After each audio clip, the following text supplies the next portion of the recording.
High friends, we are the crazy siblings. तर आम्ही तुमच्यासमोर फिफ्थ चॅलेंज घेऊन आलेलो आहे, ते म्हणजे हु नोज मी बेटर. तर यामध्ये मी हिला माझ्या रिलेटेड काही क्वेश्चन विचारेन, तर तिने त्याचा आन्सर बरोबर द्यायचा आहे, तरच ती मला बरोबर जाणती असं म्हणता येईल मराठीत. तर बघू आता काय होतंय. पहिला मी हिला विचारेन आणि मग ह्याचाच पार्ट 2 येईल, त्यावेळेस ही मला विचारेन. ओके, चला तर मग सुरू करू. तर हिच्यासमोर पहिला क्वेश्चन असा आहे की माझी सर्वात मोठी भीती कोणती आहे? बाबा ओरडले तर ह्याला खूप भीती वाटते. अच्छा, त्यानंतर माझा आवडता युट्यूबर. एक नो गेमर सौरव जोशी. नाही, हे दोन्ही पण रॉंग आहेत. त्याच्यानंतर एक पॉइंट आहे इथं चुकलेला. तिसरा क्वेश्चन आहे, माझा सगळ्यात जवळची व्यक्ती एखादी. आई. ठीक आहे. मला सर्वात जास्त कोणता विषय आवडत नाही? इंग्लिश. नाही, चुकले. हे पण आन्सर चुकलेला आहे. त्याच्यानंतर मी कोणत्या गोष्टीवर सर्वात जास्त ओव्हर थिंकिंग करतो?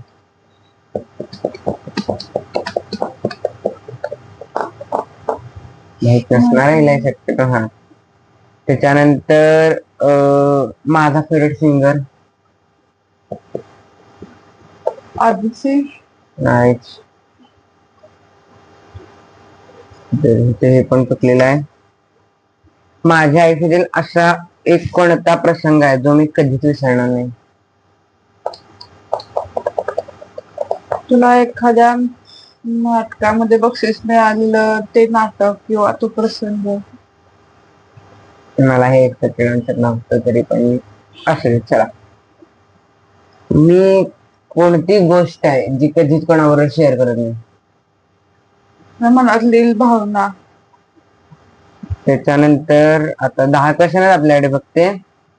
त्याच्यानंतर माझा असा एक सिक्रेट गोल काय आहे जो मी सगळ्यांना सांगितलेला नाहीये? सगळ्यांना सांगितलं, मला तर सांगशील? आय थिंक तुला माहित असेल, विचार करून बघ. लवकरच 4 पॉईंट झालेले. क्रूजवर जाण्याचं. नाही, हा सगळ्यांना माहिती आहे, सो हा पण चुकलायचा. तर आता लास्ट क्वेश्चन, मी कोणत्या प्रसंगी सगळ्यात जास्त इमोशनल होतो? विचार करणारा प्रश्न.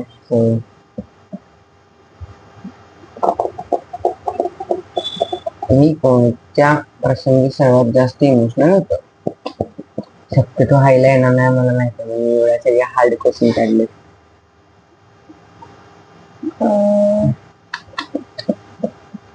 नाही माहिती.